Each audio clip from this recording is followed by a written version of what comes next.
హైదరాబాద్ దశ మార్చేలా రూపుదిద్దుకోనున్న regional ring road పనులను December లోపు ప్రారంభించనున్నట్లుగా రాష్ట్ర రోడ్లు భవనాల శాఖ మంత్రి కోమటిరెడ్డి వెంకటరెడ్డి తెలిపారు. టెండర్ల ప్రక్రియ అనంతరం అక్టోబర్లో లాంఛనంగా శంకుస్థాపన చేసే యోచనలో ఉన్నామని చెప్పారు. కుదిరితే ప్రధానమంత్రి నరేంద్ర మోదీ చేతుల మీదుగా ఈ కార్యక్రమం ఉంటుందని పేర్కొన్నారు. గత ప్రభుత్వ నిర్వాహకం కారణంగానే త్రిబుల్-ఆర్ పనులు ఇప్పటి వరకు మొదలు కాలేదని విమర్శించారు. తమ ప్రభుత్వం రాగానే కేంద్ర మంత్రి నితిన్ గడ్కరీతో చర్చించి మళ్లీ ఆ పథకాన్ని పట్టాలెక్కించినట్లుగా చెప్పారు.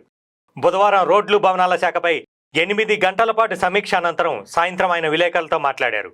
ప్రపంచ పటంలో హైదరాబాద్ను ఇన్వెస్ట్మెంట్ హబ్గా మార్చే స్థాయి త్రిబుల్-ఆర్కు ఉందని పేర్కొన్నారు. దీనిని ఆధారంగా చేసుకొని స్పోర్ట్స్ జోన్, హార్డ్వేర్ జోన్ లాంటి వాటిని ఏర్పాటు చేస్తున్నామని, దీంతో పాటు రైలు మార్గాన్ని కూడా ఏర్పాటు చేస్తున్నట్లుగా చెప్పుకొచ్చారు. హైదరాబాద్ విజయవాడ హైవే 6 వరుసల విస్తరణ పనులు కూడా డిసెంబర్ నాటికి ఒక కొలిక్కి తెస్తామని, 300